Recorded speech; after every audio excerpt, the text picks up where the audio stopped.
Wah, dah.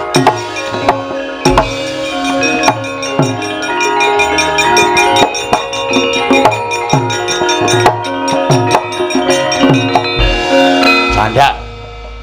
Kecandak kowe saiki. Bar mlayu nang ndi? Ora mlayu wis ora ana dalane kok.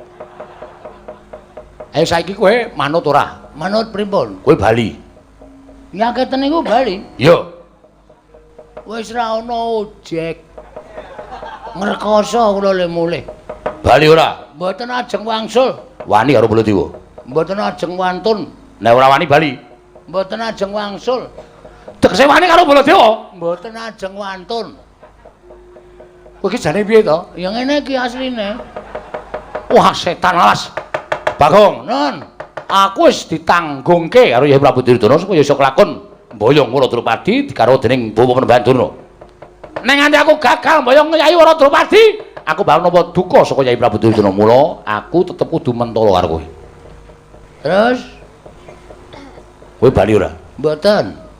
Tetep ajeng garwa Dewi Waradrupadi. Ora ngilu karo gedhokmu. Pun ta. Tresna niku mboten perkara bagus elek. Sapa ngerti kula mangke ketemu Waradrupadi, Waradrupadi purun kali kula. Lho, sapa ngerti? Nek ngono ora gelem minggat ngarepe Baladewa. Mboten. Glandang nenggala mbuh dadimu kowe ponokan Bagong.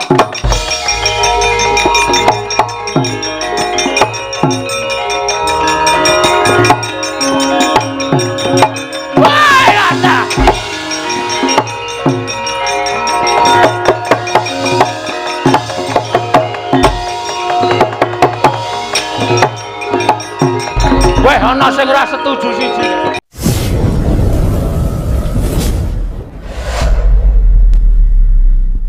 Nek ora jamak iki anake Semar to ya? Inggih mekaten. Apa iki sing aran sapa? Menika ingkang nami Bagong Rama Wiladara. Lho, rong lucu kok guyu iki. Mergo kaget aku. Bareng aku nampa ature anakku terus to jemena yen sira kuwi Bagong. Bener.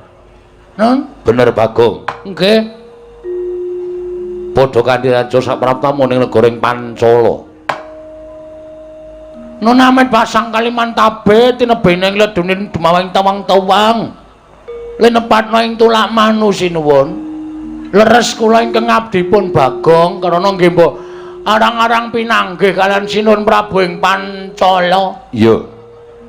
Sinuhun Prabu Dubriksa Drupada. Drupada. Oh iya. Dubriksa iki buta e. Sinuhun Prabu Drupada keparang kula ngaturaken sembah semung keping pangabekti kula kunjuk. Iya ya tak tampa pangestuku tampanana. Kula pundi nggo jimat paripe dayanana ing kasantosan sinuwun. Ponokawan Bagong padha raja sapraptamu. Ndara sinten sampean? Aku Trasta Jumena. Wah, Mas Trasta. Trasta Jumena. Nggih, Mas Trasta ya Mas Jum. Iya. Kula ngaturaken bekti kula konjo nggih, Mas Jum. Iya iya. Pangestuku tampanana. Kula pundi nggo jimat paripe dayanana ing kasantosan. Bagong Padhararja sapraptamu. Lho, menika sinten? Aku Patih Trasta Kethu. Wah, Kethu. Iya. Nggih, nek ana patih bekti kula konjo. Iya ya tak tampa. Pangestuku tampanana. Kula pundi nggo jimat paripe dayanana ing kasantosan. Oh, lole kenthos lalu gembol manyar-manyar. Bagong Padhararja sapraptamu, Bagong. Nek niki mboten pangling ketara lole niku. Kali gembol manyar-manyar teruse duk neng dungkul tung blung. Begawan Durna. Iya, aku Begawan Durna. Nggih. Kok lenggah teng mriki? Oh, ya wis ana aku sowan nang negara Pancala, Bagong. Syukur. Padhararja sapraptamu, wilujeng Penembahan bekti kula kunjuk. Oh iya tak tampa. Pangestuku tampanana. Nune nggih. Sanget anggen kawula ndadosaken jimat paripe. He Bagong. Padha kanthi raja sapraptamu. Nek suarane kados Ndara Baladewa, yo aku bendaramu Mandura. Lah rak tenan to. Wilujeng wilujeng nering sambi kala sowan kula bekti kula kunjuk sinuwun. Yo tak tampa pangestuku tampanono. Kula pundi nggo jimat paripin dayana ning kasantosan. Prayogan nuwun ngadhep ning karsaning Paman Prabu Pancala Bagong. Nun nggih.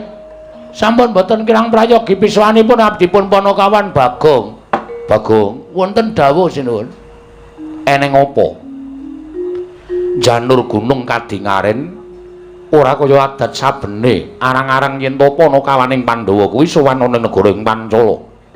Lah kok dadi sira sowan ana negara Pancala kuwi wigatine apa, Bagong? Ingkang sepisan kepareng ngaturaken salam sembah pangabekti kula kunjuk ngersanipun sinuwun Prabu Pancala. Ya, tak tampa. Pangestuku tampanana. Kula pundi nggo jimat paripik dayana ing kasantosan. Dungkap angka kalih. Wale-wale menapa sinuwun?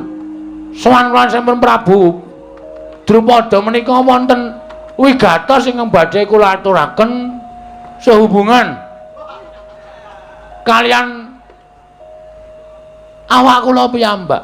Lho. Piye to tegese piye? Ana wigati ngemagepohan karo awakmu dhewe iki tegese piye? Ah, menika ngaten.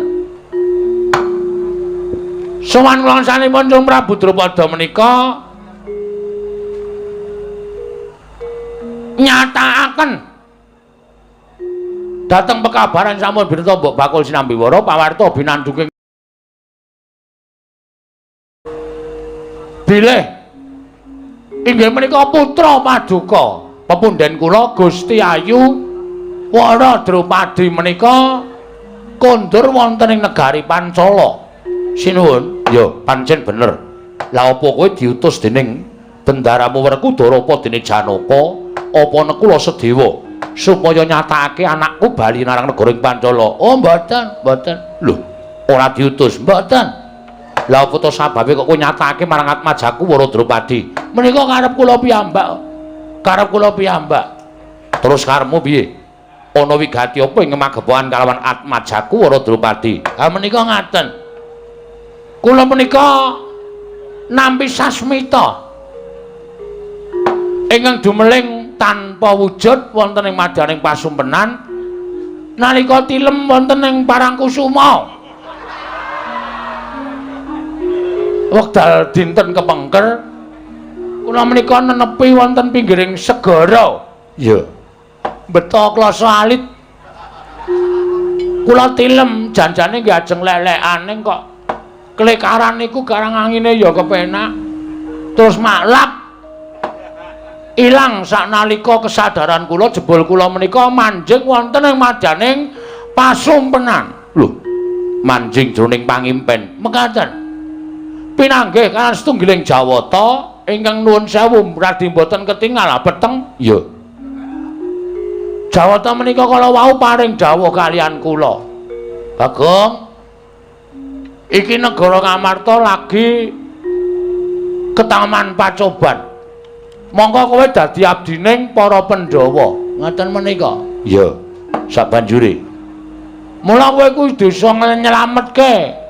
Kowe kudu iso gawe arum asmaning para Pandhawa tetep dadi sangsa ngagunging para kawula sak jagat iki. Lah kowe tak kandhani ya Bagong. Lho, kusik dewa paring sasmita kok akeh banget. Niku ceramah. Oh iya. Kula midhangetake piyambak. Lah, supaya kowe kuwi iso gawe arum asmaning para Pandhawa gandeng. Iki Prabu Puntadewa iki lagi jengkar. Monggo ora dingerteni menyang endi papan dununge Prabu Puntadewa. Lah, Wara Drupadi iki garwane kondur ning Pancala.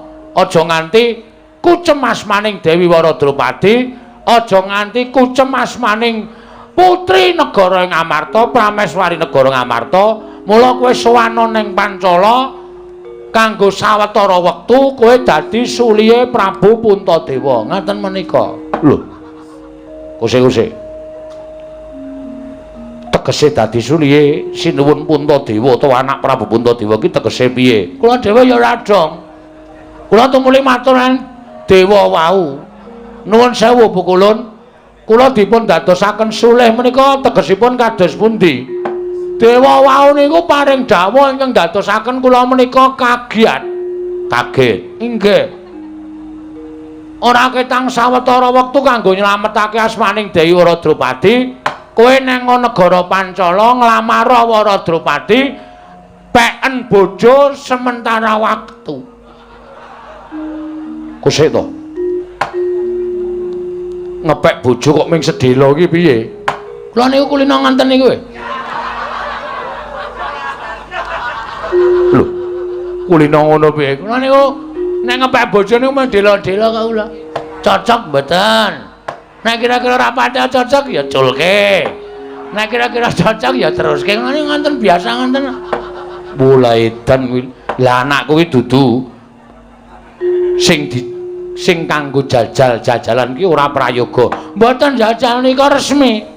Dados ingkang putra menika mangke menahipun dhaup kalih kula, mangke nek sinuwun Puntadewa sampun kondur, kula konduraken. Lho, lah upama baline setahun ngono nggih. Piye njuran? Lah, kula ya ngepek bojo gandeng saniki tindane wis 3 sasi ya 7 sasi menjadi hak milik saya. Lho. Kok kaya ngono lho. Niku biasa teng omah kula. Gareng niku nek lunga suwe niku bojone titipke kula. Weh, ngono to. Niku pun biasa. Kowe lungane pirang dina, Reng? 7 dina. Titip bojo ya, Gong. Nggih kula gawa teng omah. Weh. Kowe ya diladeni. Lah iya. Ya ora masalah. Lho lah Gareng kok ya trima. Lah kula nek lunga bojo kula titipke Gareng kok. Dadi tenggen kula niku wis usum, genti-genten niku wis usum. Edian. Lah kok dadi kaya ngono ki piye? Sing ra entuk dititipke iki bojone Semar. Mergo bojone Semar widodari ayu banget e. Tahu bapak lunga titipke aku bapak ndasmu kuwi. Sing arep melu ngopo wae? Mbokmu meneng omah wae. Ngoten niku. Lah, mula sowan kula menika namung mituruti dawuhing dewa. Nek kepareng ajeng kula boyong teng gubuk kula. Nek mboten pareng nggih monggo mboten napa-napa. Ning nek mengke dewa nesu kalih sinuwun Prabu Pancala, kula mboten tanggung. Merga niki dawuhing dewa. Kusik, dewa paring dawuh iki mestine ngandhakake dewane sapa? Sang Hyang Bambang sapa to ya? Sang ngertiku dewa iki ora ana sing jenenge Bambang. Sapa ya? Lali ya kula ning nyebutke jeneng kok pokoke dewane niku peteng dedet ketoke dewane niku ilmu hitam ketoke. Dewa kok nganggo ilmu hitam iki karepe piye? Lah ra ketoke. Ming suarane tok. Nek pokoke dewa, yakin sumpah kula mboten ngapusi. Niku dewa sing paring dawuh. Moli, Mila. Walik lho. Mila samangke kula nyadong dawuh. Dewi Waradrupadi dipun paringaken napa mboten? Nek mboten nggih mboten napa-napa. Nek dewa mangke duka, monggo anggenipun badhe nanggel. Nek diparingaken matur sembah nuwun. Jawipun kula cawisaken Betor. Betor iki apa, Pak? Betor niku becak bermotor. Niku sing lagi ngetren pun mboten digenjot melih. Pun wonten mesine. Waradrupadi kula tumpakke Betor, kula mlayu teng burine. Lah kowe engko tekan omah mati. Oh iya, Ndek. Ya paling mboten kula numpak jejer kalih ingkang putra Waradrupadi. Bagong, wonten dawuh, Kusik. Bingung ngrasaku. Sebabe kowe ngerti yen to Yayi Penemban Durna, pandhita ing Sukalima rawuh mrene. Nggih, ngertos. Terus Begawan Durna rawuh mrene iki uga bakal nglamar Atmajaku Waradrupadi ingkang bali marang Projeng Pancala. Lah nek anakku tak paringake marang kowe engko mesti Durna ngamuk. Ning semono uga nek anakku tak paringke karo Begawan Durna, kowe mesti ngamuk. Jelas. Aniki wis dadi tekad kula. Kula niku wis tom-tomen kalih ingkang putra Waradrupadi. Pun kula lukis teng tembok ruang tamu kula. Lho, sapa? Putra panjenengan Waradrupadi nganggo anduk tok. Jos nika pokoke. Wila dalah. Saka kepengin kula nuruti keparenging dewa. Nek sinuwun mboten maringake, kula ngamuk teng pundi niki jenenge Pancala. Nek sampeyan maringake matur sembah nuwun. Napa ya abot Begawan Durna kalih Bagong. Nek pancen didelok rupane nggih loro niki ra eneng sing apik. Dadi anak sampeyan iku dilamar wong bosokan kabeh. Ning nuwun sewu, nek ditonton saka cocoking para kawula mung tamang tanting kawula semanten cacahe. Suara terbanyak mesti milih kula. Mboten wonten sing milih kalih Begawan Durna. Mboten wonten kecuali nek swara niku swara bayaran mesti milih niki. Ning nek swara niku luar dari hati nurani mang biawarake. Kawula Pancala Bagong karo Drupadi apa Durna karo Drupadi mesti do muni Bagong karo Drupadi. 50%, 50% melih mesti do bengok Bagong karo Durna. Bagong karo Drupadi ngoten. Wiladalah iki bingung aku. Bingung sampean ketok ana bingung. Pertama wau pun bingung sampean wis ketok. Lah lakon kok Bagong rabi iki ora gawe bingung apa ora pecandhase? Mula ya alon-alon mawon sak titahe waton tekan esuk sing penting wis dibayar ngoten mawon. Iya, kulane gumun suwe-suwe kok do njaluk lakon kok waton sak kepenake dhewe. Suwe-suwe iso lho, Bagong supet ngono iso. Niki wit pertamane kula wis mikir terus e. Piye iki gek mengko lakone piye? Mongko wis diweling, lumayan bebas mawon rasa pakem-pakeman sing penting Bagong rabi. Ya tak takoni rabi lho sapa? Ah monggo. Lah napa ora pecandhase niki? Niki dibayar ning iso setruk kula sesuk. Ya sing ati-ati. Ngati-ati piye mikir ket sore ngati-ati. Niki niku nek ora tak ganjel bokonge kula geblak ket wau-wau lho. Sebabe panggunge miring. Panggunge miring medhun iki iso mriko tenan. Ya piye? Lho. Malah ndukani seneni karo aku. Ah kula sak kepengin entuk kabar pawarta e. Pripun? Wara Drupadi diparingke napa mboten? Nek mboten kula ngamuk niki wis kecekel tekan sak gurunge gara-gara niki lakone. Monggo bar limbukan kula perang kali Kurawa wis lumayan. Ku terus gara-gara bar gara-gara mikir meneh. Ning ora masalah, ora apa-apa waton gelem nanggape kok. Bangane ra ngarani lakon ra nanggap nggo apa? Lah iya. Kowe kok malah gresula dhewe iki piye? Amen kok. Mangkel e kula. Iya piye? Anake iki dikeke apa ora? Kok ya. Kula kei wektu 2 kali 24 jam. Suwe timen. Lewayangan ki ping tekan sesuk-esuk. Wah iya, Ding. 3 kedheping paningal. 3 kedheping paningal. Nek sinuwun Drupada mboten paring dawuh Bagong, anakku tak keke Durna apa tak keke Bagong? Ora ujar ora kaul. Nan kula nesu tenan teng mriki. Sampeyan ngerti to nek kula nesu kula nguyuh sak nggon-nggon. Ben kratone pesing mbok men. Asli kula ora guyon niki. Pun mang paring dawuh, kula nengga sabdanipun Sinuwun Prabu Drupada. Ora kaya wae.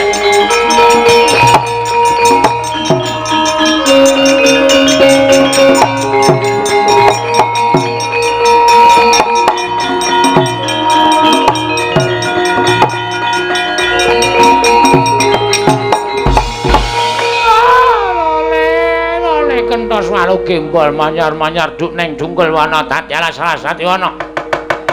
Lah kok dadi Bagong ucape kaya ngono karo Begawan Durna. Kowe wani sekecap padha sekecap karo nata ing Pancala Prabu Drupada. Oh, anggep apa ing atase kowe derajat ing Gedibal 17 wong arek nyala mripat. Ing atase kowe mung batur kok nglamar karo putra ratu kowe ora ngilo karo githokmu, ora ngilo karo kahananmu kowe Bagong. Sik.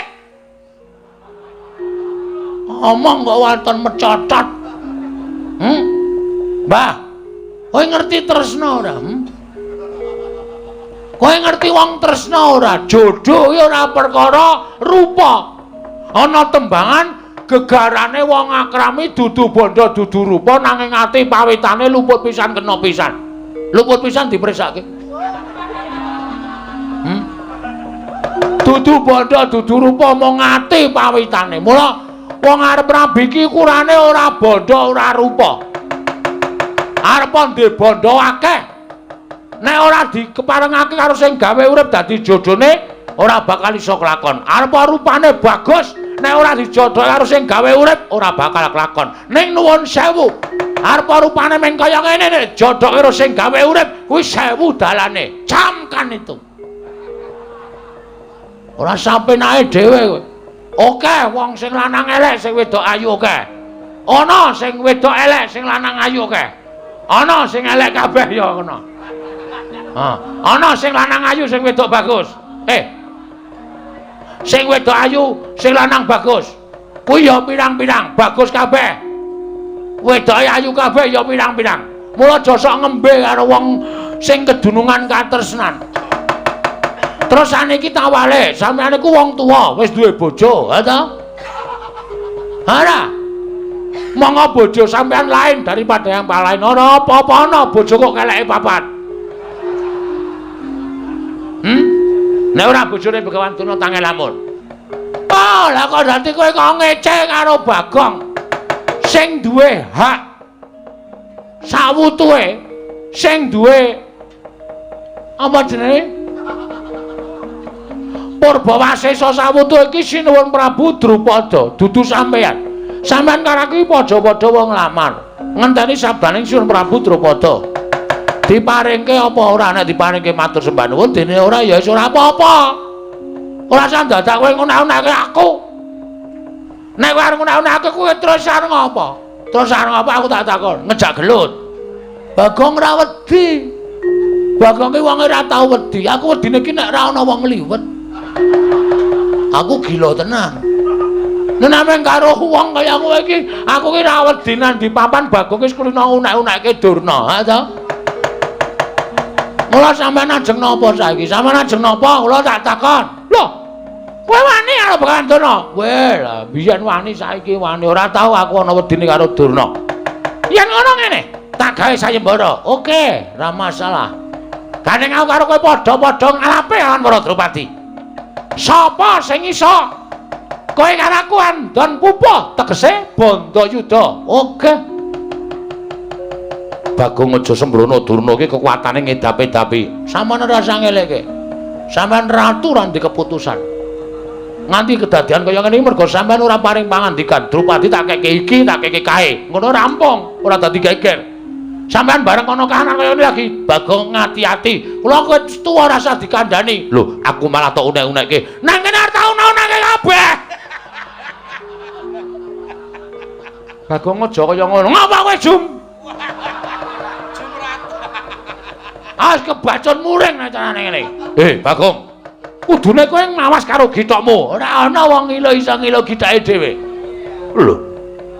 Ora sampe melu-melu Sinuwun Prabu Baladewa. Aku ngerti sampean tekan kene mbelani karo Durna. Kudune sampean ki mikir. Sampean iki kudune menggalih.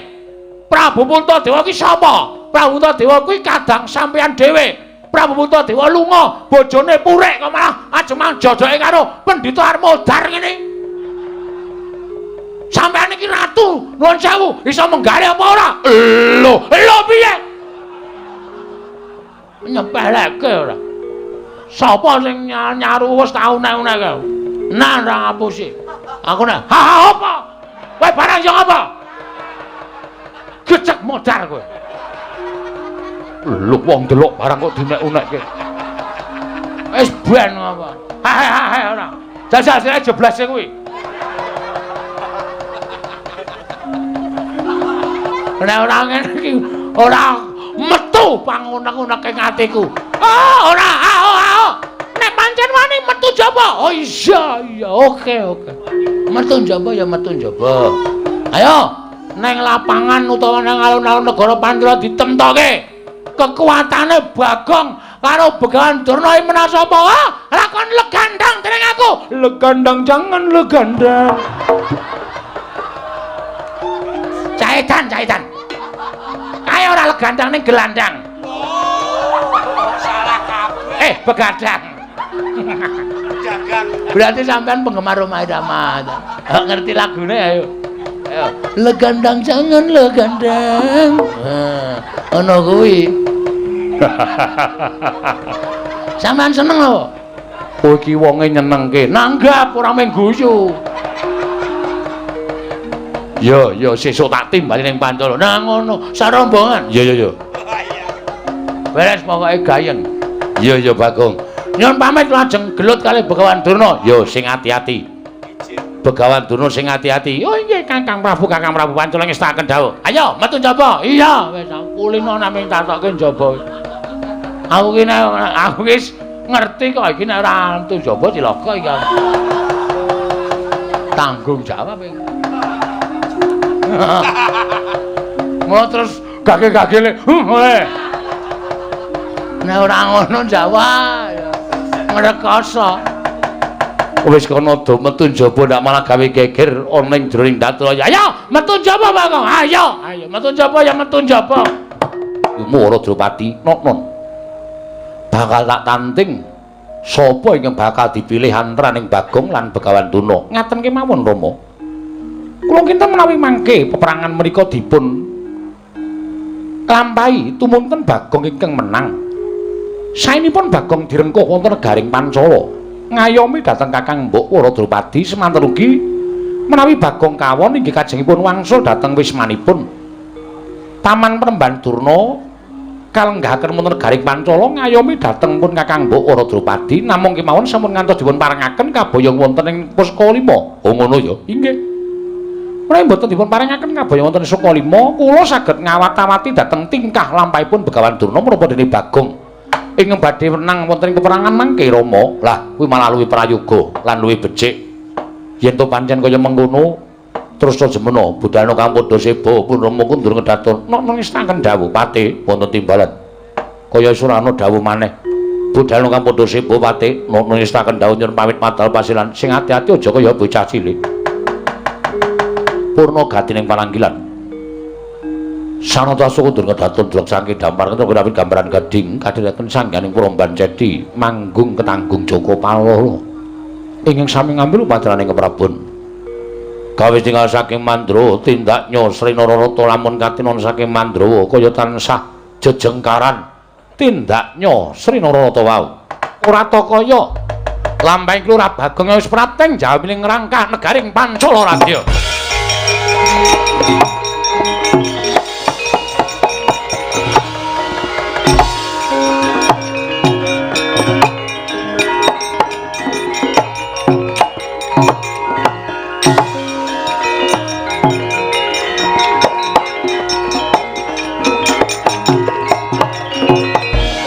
Bagong yen malegang legong ana kawaning para Pandhawa kladuk gecul kang mural ucul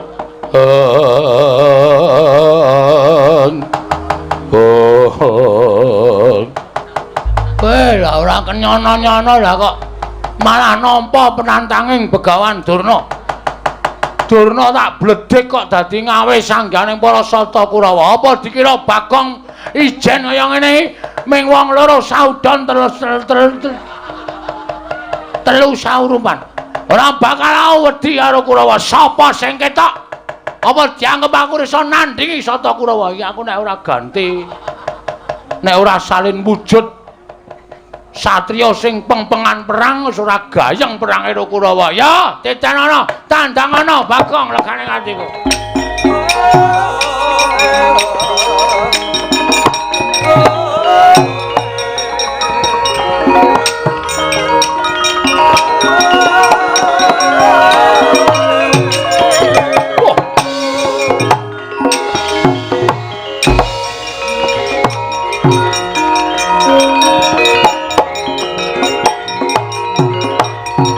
Kaya arep upacara dina Senin. Sediane apa? Goleki menyang endi Bagong? Bagong iki ponokawanku. Yen cilik kowe wani gendak sikono karo Bagong. Gedene wani nyilakani Bagong Setiawan. Setyaki sing ora trima. Wani karo Kartomarma sing tawedene apa? Ora minggat tebak dalam kene margane patimu. Leno pangendamu hilang dompetmu Kartomarma.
Dan Gatot Kaca dasar kepala nyata mati mati oh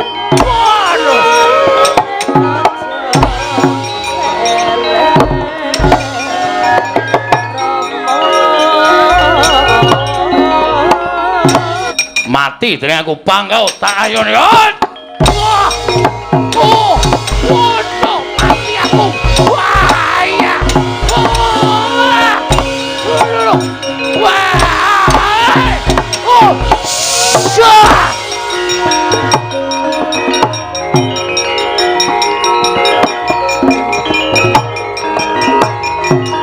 nek Bagong sing dadi pepalangi nggone bakal mboyong Wara Drupadi. Ning nyatane Bagong wani karo Bapa Durna jebul kancane pirang-pirang. Le kesih ta. Bagong ki ijen kula ketemu kali Sencaki. Sencaki gelut kali kula dereng rampung dumadakan wonten Gatot Kaca. Sirah kula dicekel karo kaca kula wis mati. Kula wis rumangsa mati. Ning diuntir gulu kula niku mboten kok pedhot malah kaya digrepek mak kruduk ngoten. Nek kudune kowe mati kedahipun kula nyemanggaken. Wah edian kancane Bagong pirang-pirang. Tur digdaya kabeh. Man Anoman balang nggih tumut. Ngetok. Lah kok mak jundil kula semanggaken dur. Nun. Bagong kancane pirang-pirang sirnakno le. Nggih, saken dawuh.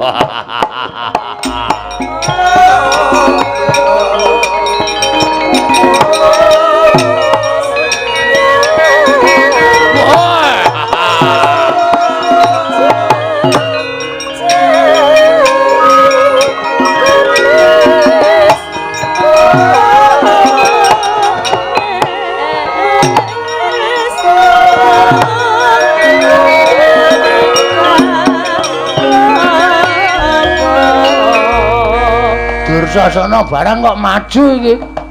Nek ora dadi sing luwih gedhe, iso diajar aku ya. Ora wedi mungsuh sapa wae aku.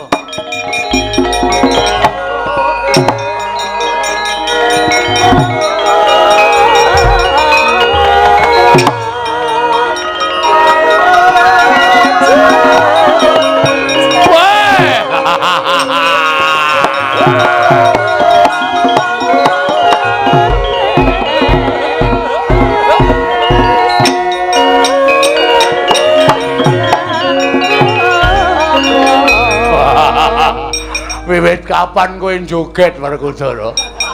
Wah, sapa ngerti gubuk asmara. Aku seneng joget. Edan. Oh, Werkudara iki. Wah. Dasar Bronyoto. Wah, suaramu kok serak iki ngopo? Wah, kokean karaoke. Wah, demit. Kakang Dursasana. Werkudara winti, Bagong? Bagong iki padha kawanku. Sopo ya arep gedasi ora karo Bagong, aku sing ora trima. Wah, omonganmu kaya wong mendem ngono. Iya, Ngek. Ngek. Satriya kok ngek. Mati jeneng aku. Wah, idak mati kowe. Kaya apa aku sing tekaning mati. Iya. Ayo. Ojar.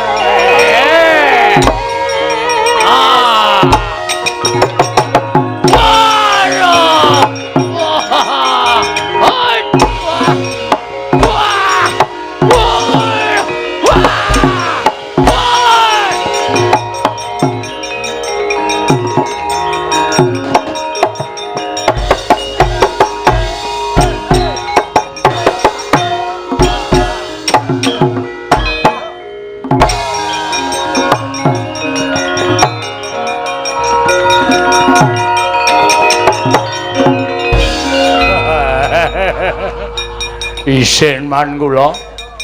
Kaisin piye?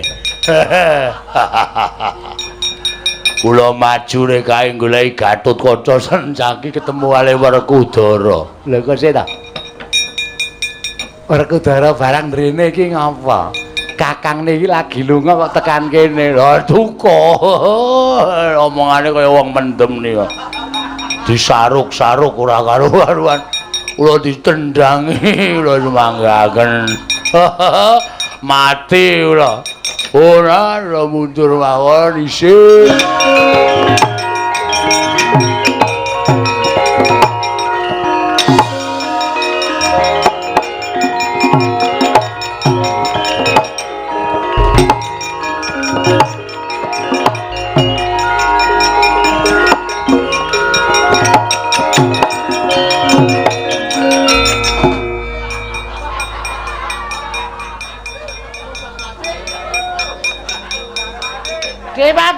Pripun? Ampun mriki lho. Lah pripun? Isin kula. Iki pokal gawene sapa iki kepalan karepe dhewe. Aku mau nek dibukake ngono ku. Kaya kelingan jaman sing wis-wis aku.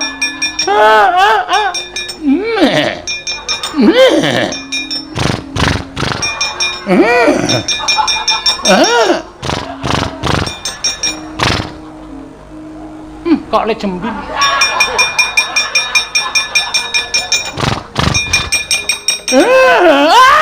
Aku karepe dhewe pirangan aku.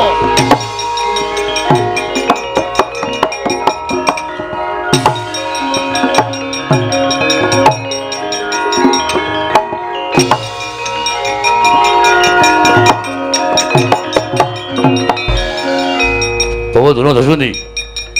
Wirangan, Ger. Bagong gawe wirang wong sepirang-pirang.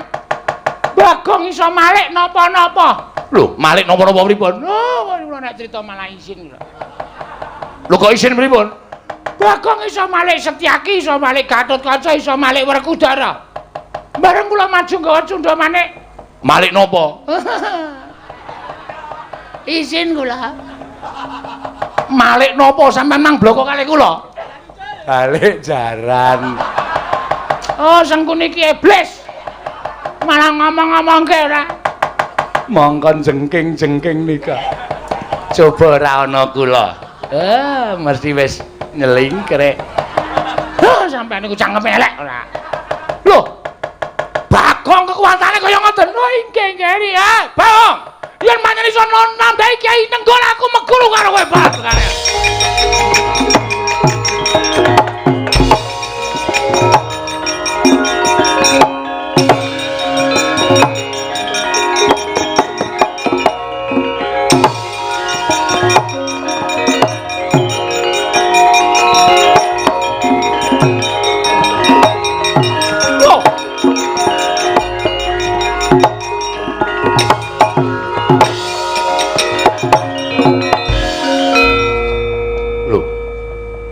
Lho iki ora pangling Nyai Ndrawati. Kanggo Prabu. Kula aturi sareng sawetawis. Niwang Sukmana mangadil luwih ana sasminaning sun jagat wasisaning Ubathara. Kanggo Prabu. Kanggo Prabu Baladewa kula aturi sareng. Kula aturi nyiram mawi tirtaning Banyuwangi. Modar. Menawi Kanggo Prabu lajeng tumuli ngligo Kyai Nenggala menika mboten prayogi kedadosanipun. Asu iki Bagong iki. Iki Bagong menungso ora tataran. Lah kok malah Ratu Ndrawati. Kanggo Prabu sampun paring pangandika ingkang mboten sadring. Menika ingkang rayeng Ndrawati ya Prabu. Ingkang rayeng Ndrawati. Ndrawati dengkulmu mlocot. Dengkul panjenengan nggih mlocot. Edan iki piye lho iki? Iki karepe piye? Kanggo Prabu menawi panjenengan ngginakaken senjata cakra, kula ugi mboten badhe wang-wang. Mboten badhe kekilapan, sarta kula mboten badhe ragu-ragu. Ngginakaken senjata ceraka. Apa? Ceraka. Cakra. Nah, kados pangandika panjenengan. Sameneika Kyai Nenggala dipun dul senjata cakra. Kowe tatamani Nenggala mesti mati. Mboten saged kula mundi Sekar Kembang Setaman. Wong cangkeme klirah-kliru ngono kok. Sekar Wijaya Kesuma menika dados panguripane wong sak bumi. Sinten ingkang sampun pejah menika dipun ungkuli Sekar Wijaya Kesuma menika sabet gesang malih. Ingkang sampun pejah dipun ungkuli Wijaya Kesuma saged gesang malih. Mila Wijaya Kesuma niku dipun suwun supados kinarya obat kuat. Kanggo Prabu. Kanggo Prabu. Nek panjenengan mboten atus monggo dipun puthaken eblet glandang Nenggala legane ati wae.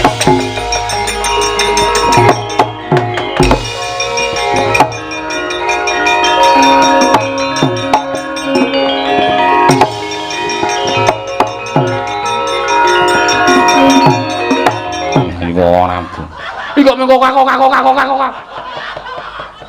Prabu karepe piye? Nek panjenengan badhe mlawan Bagong. Ning mboten ten. Ora. Mboten ten mangan semangat nampane. Kok ora bisa mangke ngaturi wae. Ah, kowe Bagong kowe karepe iki.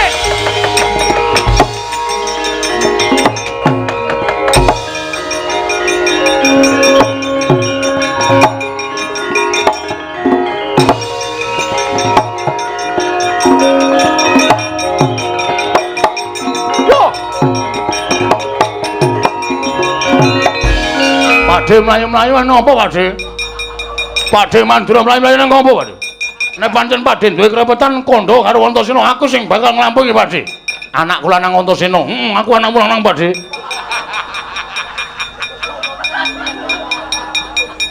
Pakde Mandura, iya. Pakde Bule, iya.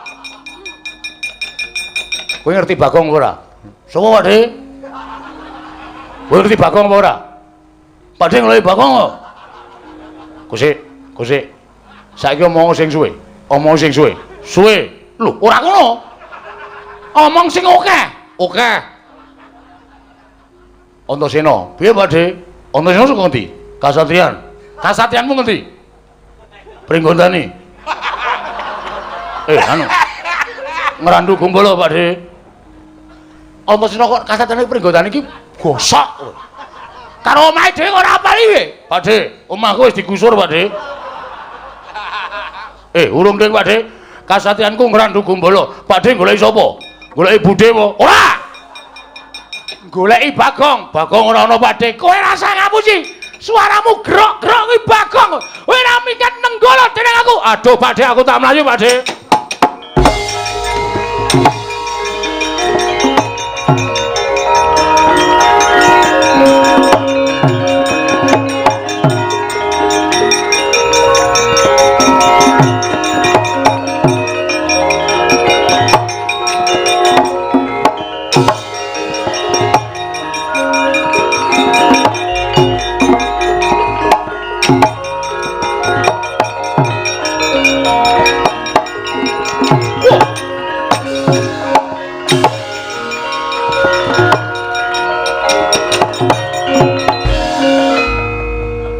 Anak Prabu,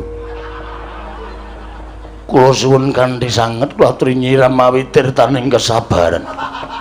Sedaya perkawis menika mboten badhe paripurna menawi namung kinarya gejegan. Anak Prabu tiyang agung.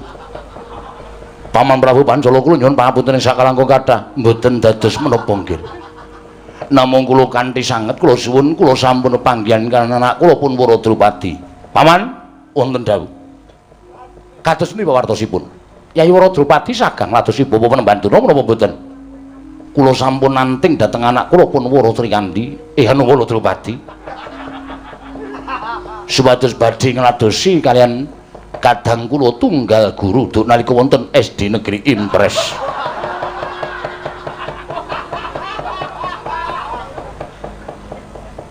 Setan.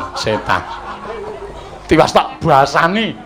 Menus ratatanan gugu karepe dhewe menungso kranjingan. Wah lah kok kowe iki ngobrak-obrak karo asmaning Paman Prabu Pancala. Malih ora kowe? Kowe malih apa ora? Ora gelem malih aja ora kendharat dening tanganing Baladewa. Nggir po. Tiyang Agung Baladewa. Menawi panjenenganipun tiyang agung Mandura menika mboten kersa angendhak dhateng kamurkanipun menapa badhe kula wadulaken dhateng tiyang listrik. Lah tenan to? Lah tenan kowe pake.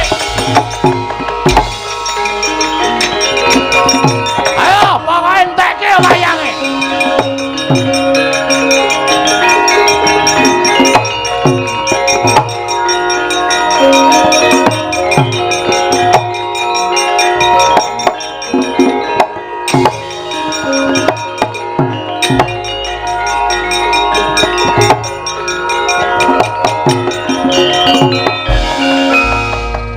Wis kentekan wayangan pian. Sing nang eblek wis tak tokke kabeh. Wis tetep konangan aku iki suarane ra iso ngapusi kok. Wis tak ilang-ilangke geroke tak ombeni barang ya mesa konangan. Pinter tenan Baladewa. Wis ah. Kalah cacak menang cara lakonane. Nek sinuwun mandhar mateni aku ben dipateni. Candak kowe aja mlayu, Bang. Wah, ta.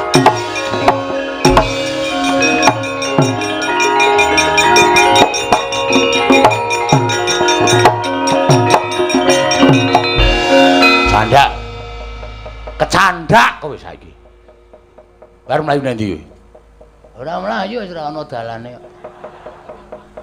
Ayo saiki kowe pun kowe bali. Nyaketen niku bali? Yo. Wis ra ana ojek. Ngrekoso kula le mulih. Bali ora? Mboten ajeng wangsul. Wani karo Baladewa. Mboten ajeng wantun. Nek ora wani bali. Mboten ajeng wangsul. Tegese wani karo Baladewa? Mboten ajeng wantun. Kowe iki jane piye to? Ya ngene iki asline. Wah, setan alas. Bagong, nun. Aku wis ditanggungke karo Yai Prabu Duryudana supaya iso kelakon mboyong Wara Drupadi dikaro dening Bapak Panembanduna. Nek nganti aku gagal mboyong Yai Wara Drupadi, aku bakal nampa duka saka Yai Prabu Duryudana. Mula aku tetep kudu mentala karo kowe. Terus kowe bali ora? Mboten. Tetep ajeng garwa Dewi Wara Drupadi. Ora ngilu karo gedhokmu. Pun ta. Tresna niku mboten perkara bagus elek. Sapa ngerti kula mangke ketemu Wara Drupadi purun kali kula. Lho, sapa ngerti? Nek ngono ora gelem minggat ngarepe Baladewa. Mboten. gelandang nenggala mbuh dadimu kowe ponakan Bagong.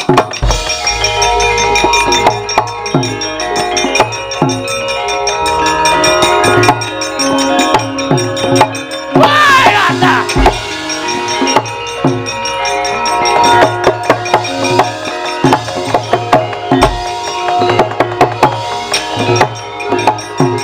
Weh, ana sing ora setuju siji.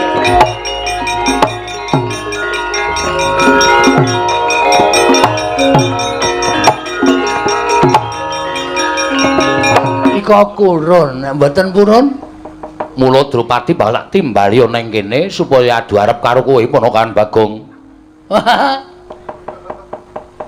Aduh. Ora nggo jungkat cilik aku. Arep jungkatan sik. Wis ora sandadak kowe macak. Anane kaya ngono yen Drupadi nampa ya ben ditampa. Yen ora kowe aja gelo. Nune nggih ngestakaken dawuh. Terus semeno wonten maring dawuh Rama. Mbak Yumu atur ana tindak mrene. Oh nggih ngestakaken dawuh. Monggo Kakang Mbok. Timbali Kanjeng Rama. Iya terus jumena.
Wanodya Yutama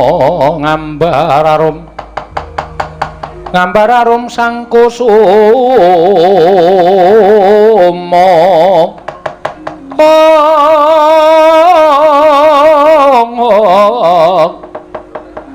gembrang-gembrang yen ngandika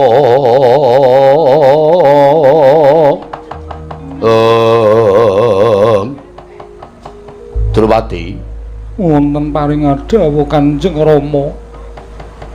Ning ngarepamu kuwi sapa? Menika Panakawan Bagong ingkang wis bisa gawe tentrem negara ing Pancala. Merga saka pamutahe Begawan Durna, mesti wae yen kowe tak tanting supaya tak rabai karo Durna mesti ora gelem. Trimah pejah.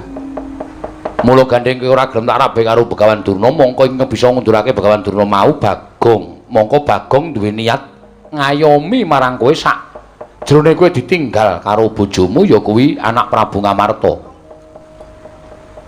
Mekaten Kanjeng Rama. Iya. Menapa dipun keparengaken kula sak rembag rumiyin kaliyan Bagong? Ya sakarepmu kono. Aku tak nglungani papan kene rembugen sing kanthi apik-apik. Nggih nggih ngestaken dawuh. Wis kono. Bagong. Nun. Penake. Durung apa-apa ya. Wis kon menake lho. Panakawan Bagong wonten dawuh. Moro saiki tak takoni niatmu apa nggone bakal kepengin ngayomi kelawan aku. Satampang karamasane. Angel tenan nek ngomong nek karo wong wedok iki nek lagi pertama iki kaya ilate iki kaku. Sak pengkeripun sinuwun Prabu Puntadewa, kula nika namung badhe ngreksa asma panjenengan. Tegese ampun ngantos disenggol dening priya sanes, ampun ngantos dipun kajengaken dening priya sanes. Mila niki sisteme kawin kontrak. Tegese piye? Kula dados garwa panjenengan. Ning mengke nek sinuwun Puntadewa menika sampun rawuh, kula kedah ngawon Panjenengan kula aturaken sinuwun Prabu Darma Kusuma. Lah upama nggone tindak kuwi setahun, Panjenengan dadi bojo kula setahun. yen lil tindak 2 taun, Dadi bojo kula 2 taun. yen nganti ana apa-apa upamane sing jeneng tresna kuwi jaran saka kulina, aku campur karo kowe saking kulinane terus aku ya ketukuran rasa tresna sing gedhe. Nek upama aku terus iki mung upama lho, aku duwe anak karo kowe piye? Sesuk nek Sinuwun Puntadewa rawuh, anake dipacul ndase. Kuwi jenenge ora duwe rasa kamanungsan. Nek upama Sinuwun Puntadewa gelem nampa ya wis ra apa-apa anakmu tak monge. Monggo, daripada kula omong dadi kere. Lho sampeyan sing momong. Iya, Berarti ya wis mbangane aku dipek ratu kono-kono. Akeh sing padha ngayunake kelawan aku. Kowe becik nek aku urip karo kowe, Bagong.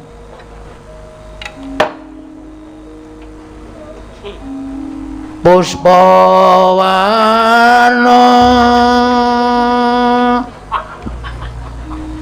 Alayub. Kowe iki arep ngopo? Ajeng anu buka gending. Gending ngopo? Mboten iso. Ame ngawur watone lekom. Menika saestu. Iya tenan. Wah, jan. Nek ngoten kula wis ora ana tabeting antaraning Ponokawan kali Bendara. Ora ana. Kepareng kula badhe ngadeg. Ya ngadeg kok saiki wae. Nggih alon-alon karang wong tuwa.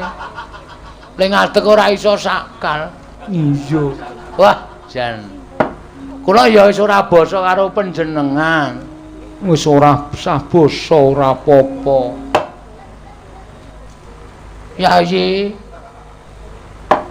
Yayi Wara Drupadi, Kakang Mas Bagong wonten dawuh. Nyes bokongku. Ati jan kaya siniram tirta wayu sewindu. Inggih. Iki terus apa liar jagongan iki meneh lapangan ngene iki? Hah? Apa ya ora ana tempat ngopi lah paling ora. Berdua. Lho. Kowe pesen kopi, sing kopine iso ana gambar I love you. Terus monggo aku sing nyeruput. Wonten Pancala mriki wonten papan kados mekaten. Naminipun Pan Cafe. Ben saya awur-awuran wisan iki. Nah ngono ayo mlebu jroning Taman Sari wae ya. Inggih ngestaken dawuh. Engko aku lungguh kowe ning jejerku. Gandeng aku sarep rabi karo kowe. Berarti kan abdi-abdiku kae ya ngladeni karo aku. Mestinipun mekaten. Nah, alhamdulillah. Iso apa-apa iki. Biasane ning omah mung dikongkon bojoku. Bojoku saploke ra iso mlaku kae. Nek akon sak penake dhewe mung nutuki cangkir tek. Minta minum. Teng, minta makan. Aku padake baby panggang.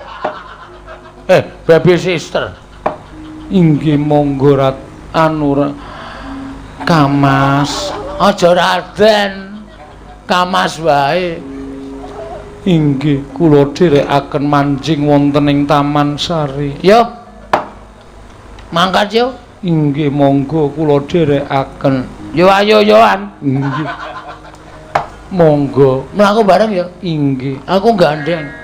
Gandeng yo kena, ngrangkul yo kena. Ayo ora. Aku mau nek ngrangkul. Aku nek ngrangkul kene iki tanganku turah. Nritik terusan. Nyok ngeceki apa-apa. Nggih. Ya mlaku bareng wae yo. Monggo kula dherekaken Raden. Raden meneh. Nuwun. Mesti wae tuwuh tandha pitakon jroning atimu. Apa ta sababe? Dene panjenengan ingsun lenggah ning dampar parandene durung kawiyos pangandikan ingsun ning kababar mring sagung para nayaka lan punggawa. Non. Ngantos tuwuh tandha pitaken salebeting manahipun ing abdi kepatihan menapa ta ingkang ginebeng salebeting penggalih paduka Gusti kula ingkang sinuwun. Dalan sasampunipun kemareng kula ngaturaken sembah sumangga ping pangabekti kula kunjuk. Iya Pati tak tampa. Ora liwat.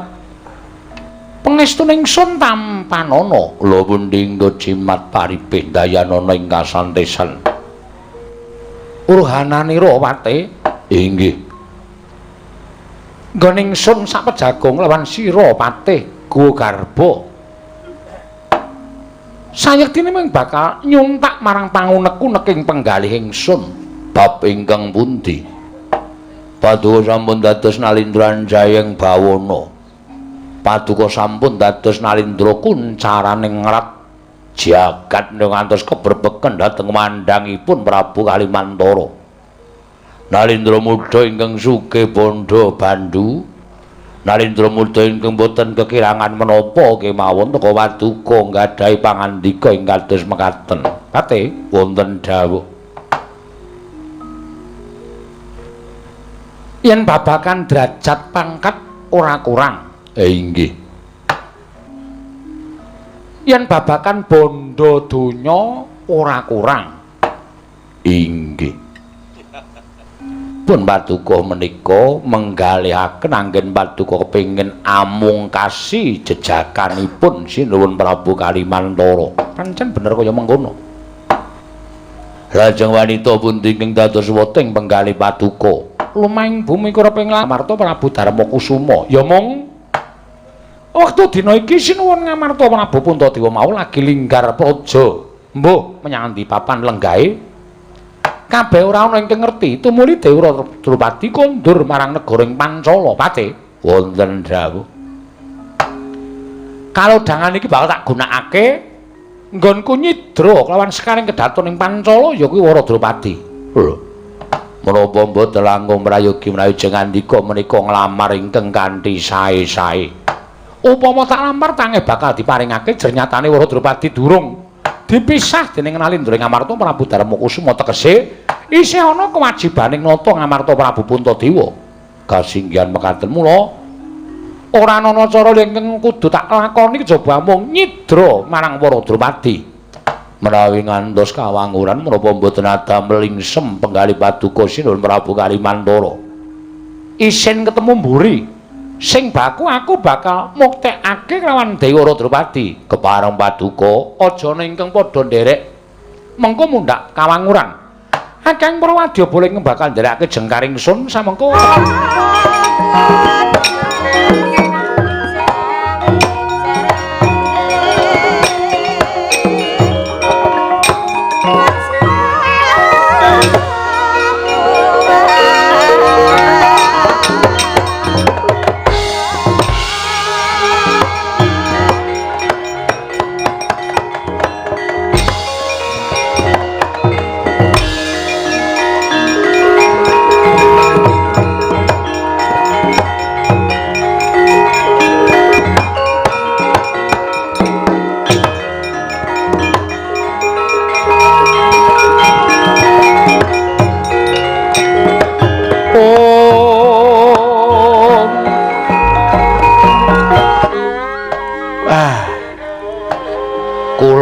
Piyambak nggih melu prihatin.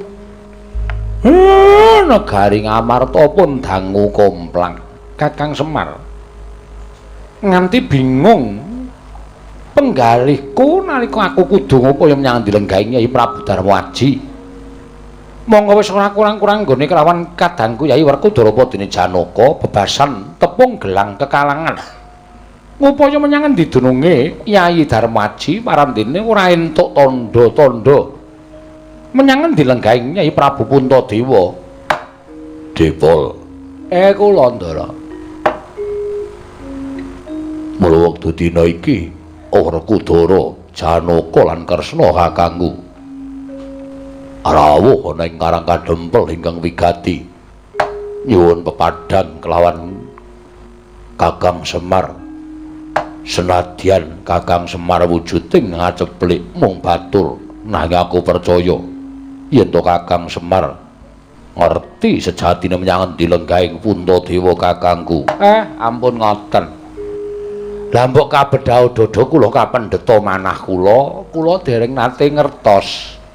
Lan kula dereng ngerti teng pundi lenggahing sinuwun Prabu Puntadewa. Ming sing dadi kaget raos sing manah kula ngendikane kabar sing kula tampa. Ndara kula Waradrupadi malah kondur wonten negari Pancala. Iya, pancen bener mengkono Kakang Semar. Lah napa mboten langkung prayogi nek sampeyan kalih Ndara Werkudara Ndara Janaka niku nanjihke garwa Ngamarta luwih dhisik sowan teng negari Pancala. Mbok menawa sak mangke wonten pangandikan saking Sinuwun Prabu Pancala awit sampun kedangon Sinuwun Puntadewa ngenipun nilar negari Ngamarta menika Ndara. Miyat langening kalanggiwan aklar pandan moncar tinoner kekonang surem sorotetan padang kasoran pacaring purnameng gekono dasari mongso katiga ing jagat wasaning Bathara Werkudara. Iya. Lah kok bener ngendikaning Kakang Semar? Pun Kakang lan Siadi ketungkul ngupadi menyang lenggahing Nyai Prabu Darmakusuma nanging ora menggaleke lawan Nyai Waradrupadi. Yo. Mulayu Dimas, apa kang dadi aturing Kakang Semar kuwi diestokake seranane sowan luwih dhisik ora ketang sedina ing negara ing Pancala. Nanjeke kelawan garwa ing Ngamarta. Wah, yen pancen kaya mangkono. Aku mengkari manut ayo Kresna kakangku tak derekke jlamprung aja nganti keri Semar anakmu dikanthi. Nggih. Mareka den rayekna semuriris.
Langaning kalang wanaglar wandahan moncar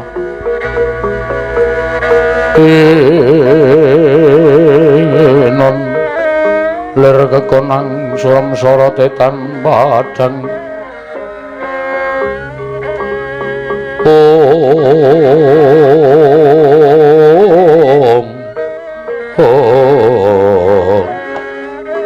ilatala persasat kadidene lumampang panci peteng bapak obor sastra biar padang trawangan nggih kula ngaturaken panuwun dene anak Prabu Indrawati sampun kepareng rawuh wonten negaring Pancala paman kula ngaturaken bekti kula kunjuk nggih kula tampi dawa sami-sami Durwada bapakku aku ngaturake basaku katura ya Werkudara tak tampa paman lu ngaturaken sembah pangabekti kula kunjuk ya ya Arjuna ndak tampa.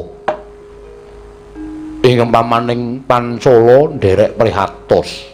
Dhateng lampahan ingkang sampun lampah wonten negari Ngamarta mendranipun anak kula, anak Prabu Puntadewa. Ngantos dados jalaran wangsulipun anak kula Waradrawati wonten negari Pancala nggih. Aman. Sawanipun ing putra Indrawati jatosipun nanjaken babagan perkawis menika. Lajeng sakmangke Yai Ratu Waradrawati wonten negaring Pancala karesan mekaten. Namung kula nuwun sewu wonten lampahan ingkang mesinipun badhe kula aturaken dhateng resanipun anak Prabu Indrawati. Lho. Lampahan menapa? Ingkang wonten gandeng cenengipun kaliyan pun anak kula Waradrawati. Bab ingkang pundi paman? Nggih. Sakwangsulipun anak kula Waradrawati negari Pancala menika paribasanipun banjir mangsi udan awala.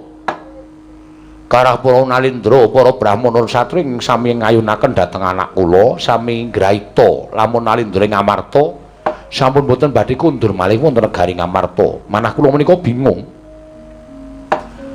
Pundi kedah kula lampahi ngantos Begawan Durna kemawon sowan wonten negaring Pancala badhe nglamar anak kula pun Waradrawati bejanipun wonten sowanipun Panakawan Bagong ing nalika semana paring dawuh utawi munjuk atur dhateng kula piyambakipun nampi sasmitaning dewa kedah saged ngayomi dhateng bendaranipun inggih menika pun anak kula Waradrawati satemah dados pancaka rageng kaliyan para Sata Kurawa nanging elokipun lah kok Bagong saged ngunduraken sangga para Sata Kurawa mboten nemungaken menika. Kalebet Begawan Durna lan Nalindring Mandura ing ngraka Tiyang Agung Baladewa kapracundang mengsah Bagong. Tumuli kula menika nggumun. Bagong kok gadhahi kekiyatan ing kados mekaten menika. Lajeng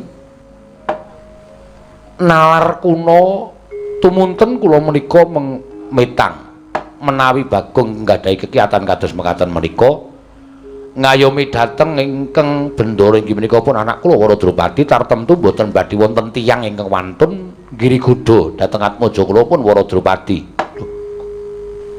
Lajeng sakmangke Bagong wonten pundi? Bagong sakmangke sampun mapan wonten Taman Negaring Pancala. Malah piyambakipun sampun matur dhateng kula badhe ngayomi dhateng pun Dewi Wara Drupadi anak kula slaminipun Prabu Puntadewa anak kula mantu menika kesah saking Negaring Amarta. Lan Bagong sampun matur menawi mangke anak Prabu Puntadewa sampun timbul piyambakipun badhe nilar Negaring Pancala. Nanging pakatinipun Bagong kados mekaten menika mboten sae kedadosanipun Jer Bagong menika namung derajatipun Panakawan paman. Lah nyatanipun kula sampun kebacut maringi palilah dhateng pun Panakawan Bagong lajeng menika mangke kados pundi nggih? Gonjang ganjing langit kelap-lapaton lir kincanging risang mawe gandrung dara. Nggih. Arjuna kula wonten paring adawu. Mula ta mula sawani anake Semar iki mau kok ora katon Bagong. Lah kok jebul Bagong mulang sarak dheweke ninggal malang unggah-ungguh lan tata krama mapan ana negara Pancala kanthi paladan ngayomi marang Mbak Yumu Wara Drupadi. Nek nganti Bagong kurang ajar kepiye Janaka? Koko Prabu lati lenggah ing prayogi.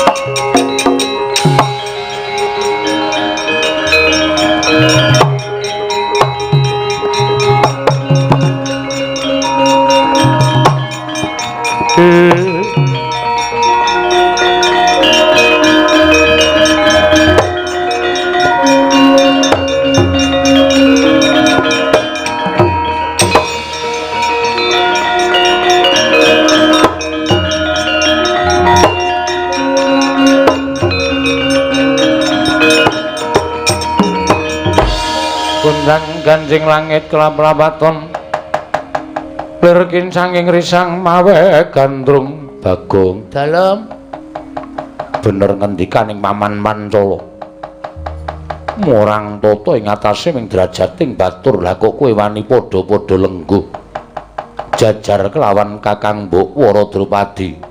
Nyuwun pangapunten kula menika namung sakdermi ngayomi ing atase mung ngayomi marang bendaramu wae. Lah kok kowe lungguhmu jejer kelawan Prameswari Ngamarta.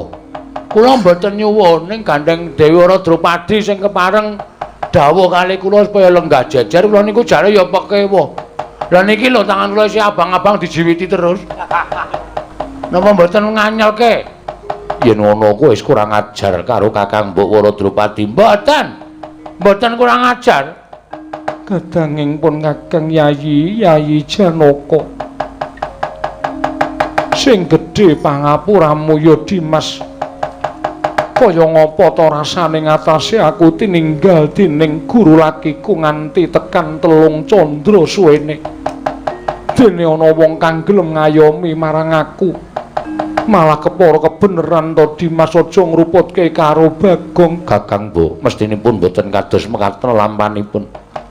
Panjenengan menika Prameswari Negari Ngamarta. Teka Bagong wantun nyala wetah dhateng jengandika lenggah jajar kados mekaten. Malah semunipun radi boten wonten ginggangipun antawisipun jengandikanipun lenggah kaliyan pun Bagong. Pancen aku ingkang njaluk supaya Bagong lungguh jejer kelawan aku yo nyatane bareng Bagong jejeri kelawan aku. Atiku krasa tentrem, atiku krasa ayem Yayi. Ngandel ora senengane kok maido arep rupane kaya ngene iki ning gedhe dayane. Bagong bali ora? Ora. Lho ora basa. Ora basa wae sampeyan nyatane ketone ajeng meri karo ketrimane uripe Bagong kok. Pokoke aku arep nang kene sak teruse, nek ora sak teruse ya sak timbule Ndara Puntadewa kula ajeng teng mriki ngayomi karo Dewi Wara Drupadi. Yen ngono kowe wani karo Janaka sing tak wedeni apamu kene marganing patimu Bagong.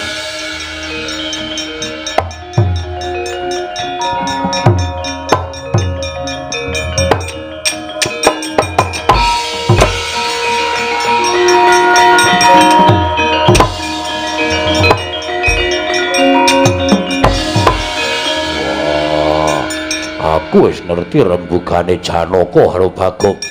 Kowe pancen batur sing ora ngerti karo derajatmu. Ora gelem medhun kowe jejer karo Waradrupadi Mbayu idak mutar kowe. Idan idak genti kowe karo mutar.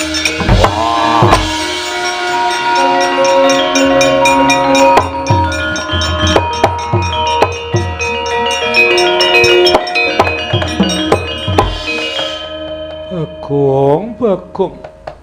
Saya gawe pangeram-eram ing atase satriya-satriya Ngamarta lah kok mbok kalahake. Lenggah sik ya sayang. Iya.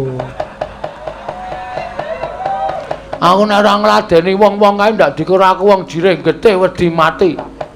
Iya, Bagong. Mengko sak rampung aku nandangi Janaka karo Werkudara, aku kembali ke sini. Iya wis kono kepenakno. Tandangane lak tuman wae.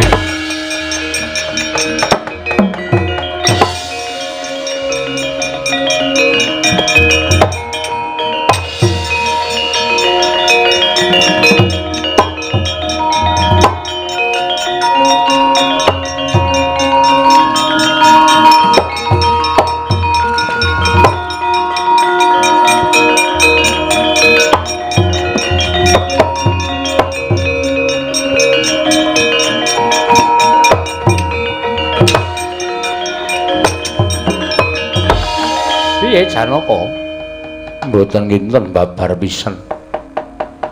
Bilih Bagong nyata anggunjak dhateng Kakang Mbok Waradrupadi, semune Waradrupadi ya ora wegah nampa karo Bagong, ditampa kanthi ikhlas. Lah dalah jagat diobat jagat pangistungkara. Lah kok dadi kaya mengkono kanane Bagong? Mung gumunku lho, Yayi Waradrupadi kok ya nampa iki ana lelakon apa Waradrupadi? Tak presanane kaca paesan Werkudara.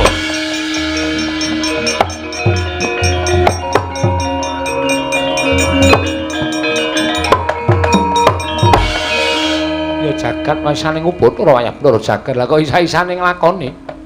Resna Kakang kowe ning apa? Sawise mresani kaca paesan teka mesem kaya lega penggalin Kresna kakangku Janaka wonten paring adhawu Werkudara. Piye? Bagong kaya adhep ana. Ning aja kowe gendak sikor karo Bagong. Parmaduka Kanjeng Koko Prabu Janaka luwe-luwe. Kowe sumengkema ning pepadaning Bagong kae njaluka mati wong loro. Wah iya.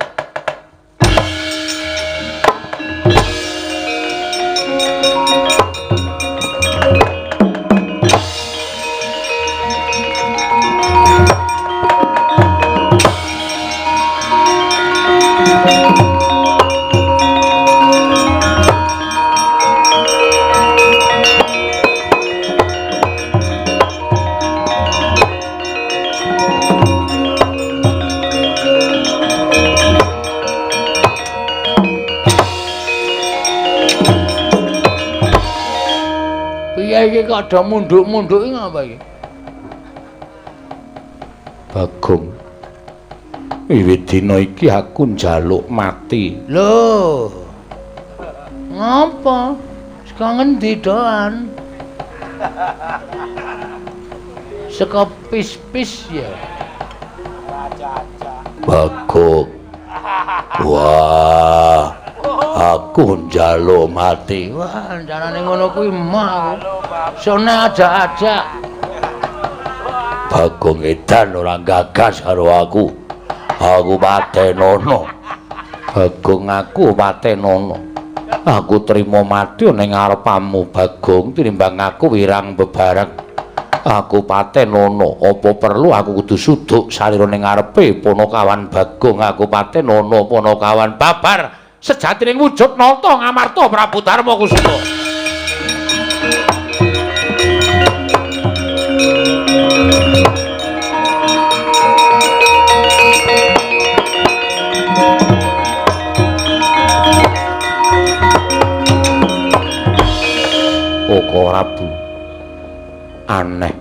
Aneh piye Yayi?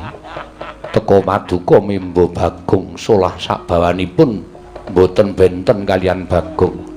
Monggo Kala Prabu menika boten saged ngecul kumarucul. Nanging ing menapa saged jebles kalian Bagong. Sing tumindak dudu pun Kakang nanging uga Panakawan Bagong ingkang tak papanake ana ing kalpikaku iki Dimas Arjuna.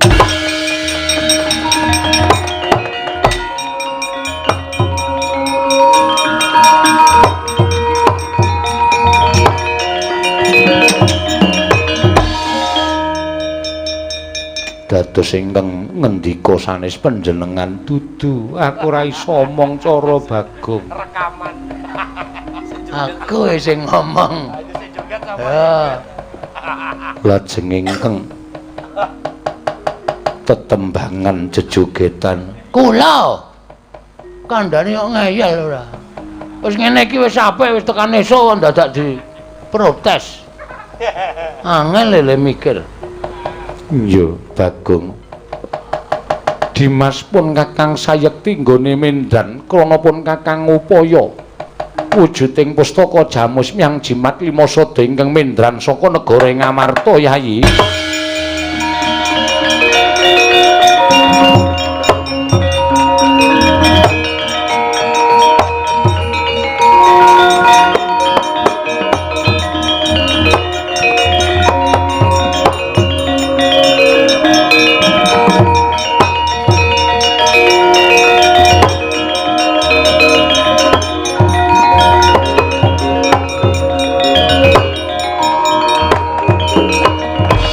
Koko Prabu inggih kula sampun mangertos dayanipun Yayi. Namung mengatono tasih wonten kewajiban inggih menika ngupaya wonten pundi durungipun pustaka Jamus Myang Jimat Lima Sada. Kula piyambak mboten mangertos.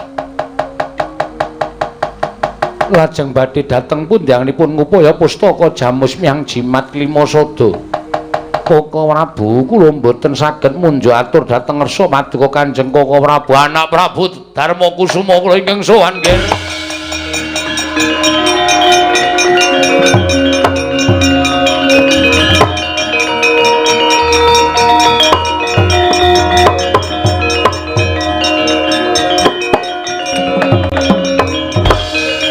Nggih, kula nyuwun senjata pitulung.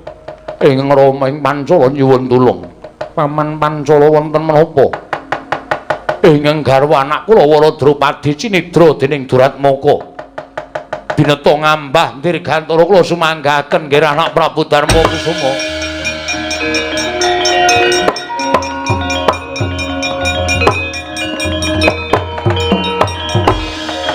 Koko Prabu Yayi Waradrupadi murca. Ora dalah. Yayi Waradrupadi cinidra Duratmaka kasinggihan mekaten Koko Prabu. Lho edan kae arep ngopo kae? Aseme dinggo. Lho, Oh iya. sondi? Toilet. Tak kira nek ngrebut Waradrupadi wis udu hakku wisan. Hakku mau saiki senes hak kula. Yayi Punta wonten dawuh. Nalendra kala wau menawi saged pinanggih sampun ngantos jengandika gendhak sikara. Namung ngaturi pasrah pejagesang dhateng Nalendra kala wau Yayi Punta Dewa.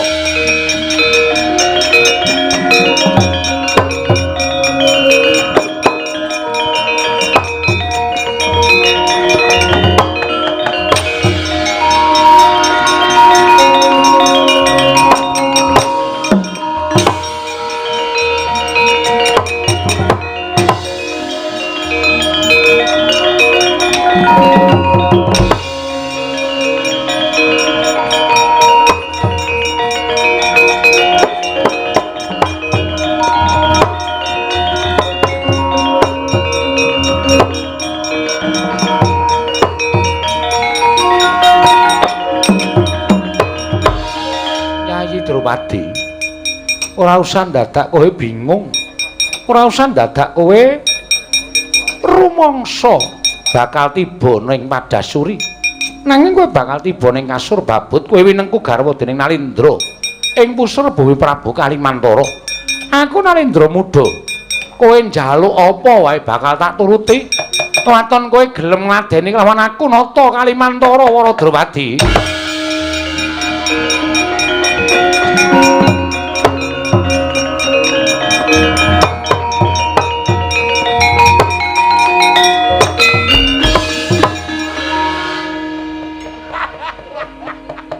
Iki kaya Prabu Puntadewa kasinggihan mekaten sinuwun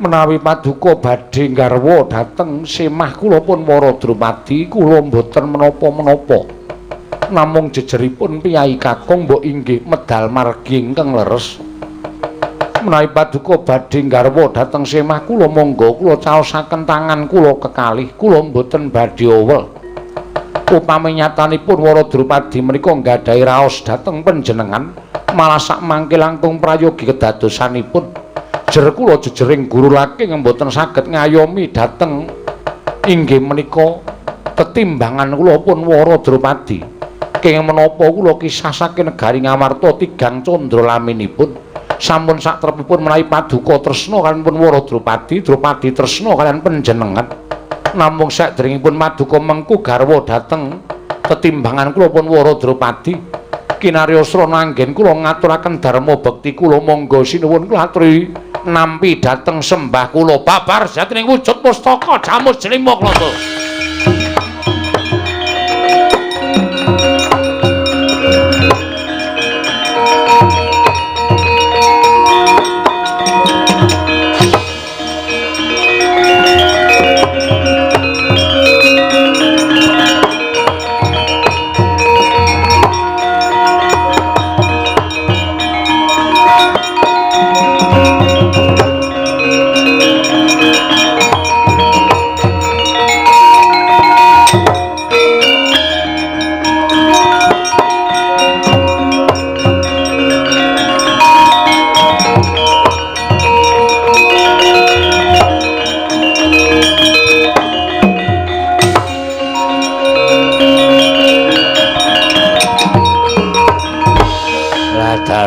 Katon padang kahanane anakku Drupadi wis bali yai anakku Puntadewa uga wis timbul Kresna iku wonten dawuh paman ingkang pamaning Pancala ngaturaken panuwun ingkang tanpa pepindhan semeruga kowe Werkudara ya aku ngaturke panuwun ingkang tanpa pepindhan ya ora dadi ngopo muga-muga kabeh bisa mlumpuk malih ana negara Ngamarta. Ya, kuwi lho prayoga.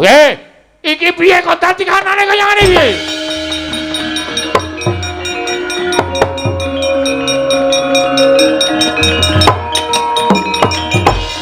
Lho.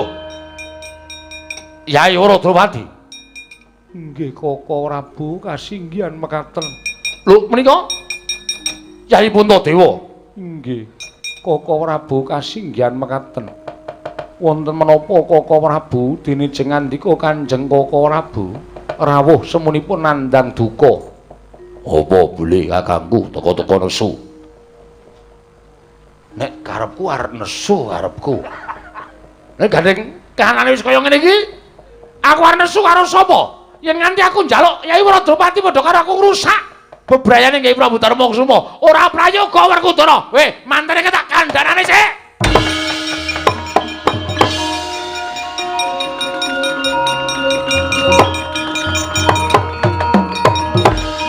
Bathara, wonten dawuh. Wangsul. Lho, kula kok kan wangsul pripun? Kyai Prabu Puntadewa sampun timbul. Wah. Sampun kondur? Sampun. Aduh. Nek ngaten kula coplok anggenipun dandan manten. Coplok kabeh. Inggih ngestaken dawuh. Kurawa Jabali. Inggih ngestaken dawuh. Ampun gawe rame negari Pancala. Oh inggih ngestaken dawuh. Nggih anak Prabu Baladewa.